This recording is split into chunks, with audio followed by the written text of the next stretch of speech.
ՀԾԿՀ նախագահ Մեսրոպ Մեսրոպյանը հանրային հեռուստաընկերության եթերում սխալ եւ ոչ լիարժեք տեղեկություն է տրամադրել, չներկայացնելով ամբողջական իրավիճակը, ինչն էլ հանրության շրջանում բացասական տրամադրությունների պատճառ է հանդիսացել, բացահայտել է փաստերի ստուգման հարթակը։ ՖԻՊ-ը փորձել է պարզել, արդյոք իրականությանը համապատասխանում է ՀԾԿՀ նախագահի հայտարարությունը, թե սպառողների հաշվիչների ցուցմունքները անհետացել են։ Այդ նպատակով լրագրողը դիմել է ՀԵԾ ու խնդրել իր բնակարանի օգտագործած էլեկտրաէներգիայի վերջին տարիների ցուցմունքները։ Լրագրողը ներկայացրել է իր բաժանորդային համարն ու անձնագիրը եւ ՀԵՑ-ում հաշված րոպեների ընթացքում ներկայացրել են 2019 թվականից 2025 թվականի նոյեմբեր ամիսն ընկած ժամանակահատվածում նրա ամսական ծախսերի գրաֆիկը։ Փաստացի բաժանորդը իր տվյալներին հասանելիություն կարողացել է ունենալ եւ դրանք ամենևին էլ չեն չքացել, ինչպես հարցազրույցում պնդել էր ՀԾԿՀ մարմնի ղեկավարը։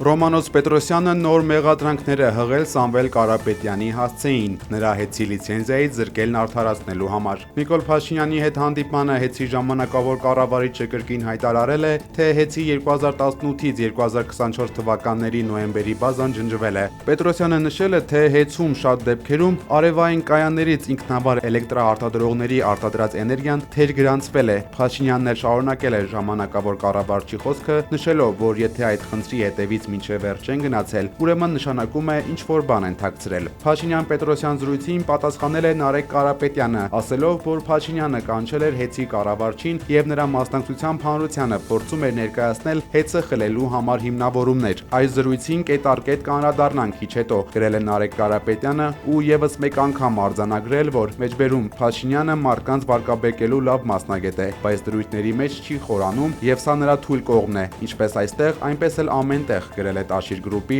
հոլդինգի ղեկավարի տեղակալը։ Ազգային բարերար Սամվել Կարապետյանի ֆեյսբուքյան էջում հրապարակվել է տեսանյութ, որտեղ եւս մեկ անգամ ներկայացրել են, որ ՀԾԿՀ-ն մերժել է հոսանքի գինը իջեցնելու Մերձևովի առաջարկը։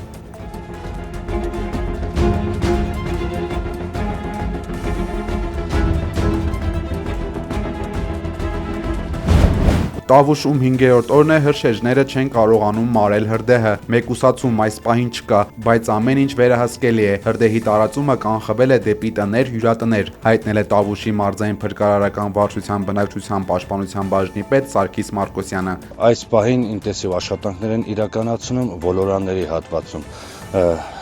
Նաև հրդեհաշիջման աշխատանքներ է իրականացում Կազաչի տեղամասում։ Երկու հրդեհներն էլ վերահսկել են այս պահին վտանգավոր առանձնապես մարդու կյանքի առողջության սպառնացող երևույթներ չունեն։ Իշխանությունների հետ պայմանավորվածության եւ զիջումների չի պատրաստվում գնալ Գյումրու քաղաքապետ Վարդան Ղուկասյանը։ Դիմարունը իմ տալը ցույց չի տալիս նմանատիպ ապրելակերպ, երբ որ բացեք իմ կենսագրականը, օրը սպաբելիս գրված է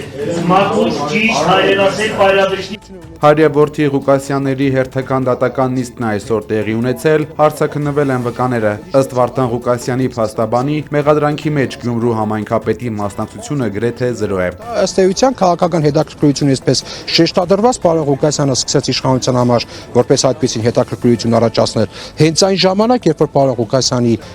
նկատմամբ սկսեցին քրեական գործեր հարուցել։ Ոստիկանությունն ու քննչական կոմիտեն անսպասելի խուզարկություն են իրականացրել Արաբգիր համայնքում գործող հանցավոր զանգերի կենտրոնում։ Պարզվել է, որ մի խումբ անձինք վարձակալած տարածքում կազմակերպել են խոշոր չափերի համակարգչային հափշտակություններ, թիրախավորելով օտարերկրյա քաղաքացիներին։ Խուզարկության արդյունքում հայտնաբերվել են կազմակերպության անդամները, նրանց օգտագործած տեխնիկան եւ առանցքային էլեկտրոնային ապացույցներ, որոնք նրանք չեն հասցրել ոչնչացնել։ Գործով կատարվում են բարույթային գործողություններ, իրականացվում է համագործակցություն երկրյա իրավապահների հետ։ Ներքին գործերի նախարարությունը նշում է, որ Հայաստանում գործող նմանատիպ հանցավոր կազմակերպությունները փոխկապակցված են այլ պետություններում նույն մեխանիզմը իրառող հանցավոր եւ այլ կազմակերպությունների հետ, որոնք էլ թիրախավորում են Հայաստանի քաղաքացիներին։ Երևանում 70-ամյա Մարգարիտա Գ-ն դարձել է հեռախոսային խարդախության զոհ։ Նրան զանգահարել են ներկայանալով իբր Յուքոմի աշխատակից եւ համոզել տիկնոջը լրացնել հեռախոսին ուղարկված 5G կարգավորումներ։ Ինչպես հայտնում է Շամշյան.com-ը, ժամեր անց կինը նկատել է, որ իր անվամբ բանկային հաշվեհամարից կատարվել են շուրջ 5 միլիոն դրամի փոխանցումներ տարբեր բանկեր։ Դեպքի նյութերը փոխանցվել են քննչական կոմիտե։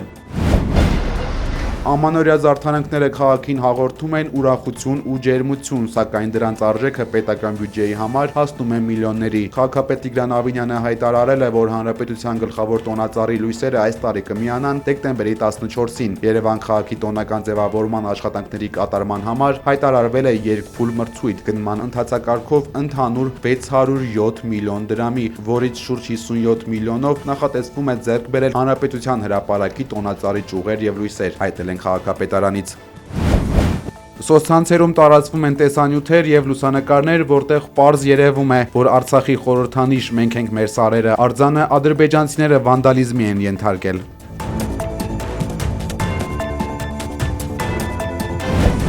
Մեր ձևով ժողովրդական շարժման կամավորների թիվը հասել է 9000-ի։ Ապօրինի կալանքի տակ գտնվող ազգային բարերար Սամվել Կարապետյանի առաջնորդած շարժմանը մեկ շաբաթվա ընթացքում 1000 կամավոր է միացել։ Հայաստանում փոփոխությունների իրական հնարավորությունը մեր հայրենակիցները կապում են մեր ձևով շարժման հետ, ասվում է շարժման Facebook-յան էջում։ Չնայած բանակցային փուլին, Ռուսաստանն ու Ուկրաինան շարունակում են միմյանց ավերիչ հարվածներ հասցնել։ Հրթիռներով մասսայական հարձակման են ենթարկվել Կիևը, հարվածներ են հասցվել բնակելի շենքերին եւ էներգետիկ օբյեկտներին, հայտնում են տեղի իշխանությունները։ Կենտրոնական Պեչերսկի շրջանում վնասվել է բազմաբնակարան շենք, արևելյան Դնիպրովսկի շրջանում հրդեհ է բռնկվել 9 հարկանի բնակելի շենքում։ Նախնական տվյալով կա 6 զոհ, 12 վիրավոր։ Ռուսաստանի պաշտպանության նախարարությունը նշել է, որ գիշերվա ընթացքում Ռուսաստանի տարածքում հակաօդային պաշտպանության միջոցներով խոցվել է ռեկորդային 249 անօդաչու թռչող սարք, ինչը վկայում է հակամարտության այս փուլի աննախադեպ ինտենսիվության մասին։ Թեև Դոնալդ Թրամփը դադարեցրել է Ուկրաինայում պատերազմի ֆինանսավորումը, սակայն ԱՄՆ-ն դեռևս զգալի քանակությամբ սպառազինություն է ուղարկում եւ վաճառում ՆԱՏՕ-ին, ասել է Սպիտակ տան մամուլի քարտուղար Քերոլայն Լևիթը։ Այնուամենայնիվ, մենք չենք կարող դա անել անընդհատ, եւ նախագահը ցանկանում է, որ այս պատերազմն ավարտվի, նշել է նա։ Լևիթն անդրադարձել է նաեւ բանակցային փուլին եւ ասել, որ ԱՄՆ-ն հասկանում է խաղաղության ծրագիրը պետք է համաձայնեցվի Ռուսաստանի հետ։ Deliver on the president's promise. Что касается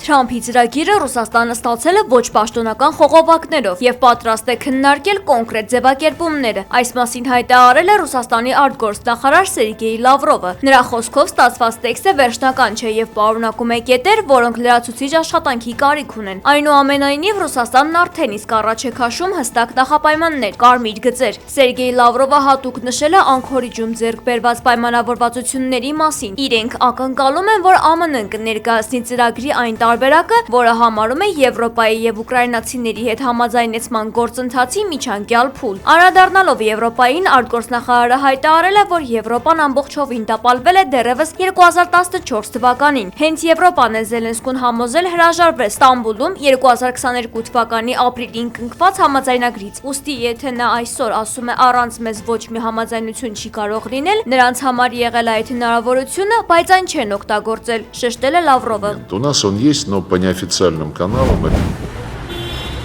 Ռուսաստանի անվտանգության դաշտային ծառայության ուժայինները կանխել են Կալինինգրադի մարզի ուղղափառ եկեղեցում ծրագրված ահաբեկչությունը։ Նրանց տվյալով այն նախապատրաստվել է Ուկրաինայի հատուկ ծառայությունների հրահանգով։ 17-ամյա տղան դրա համար ինքնաշեն հրկիզող սարքեր է ստեղծել։ Երիտասարդը ձերբակալվել է։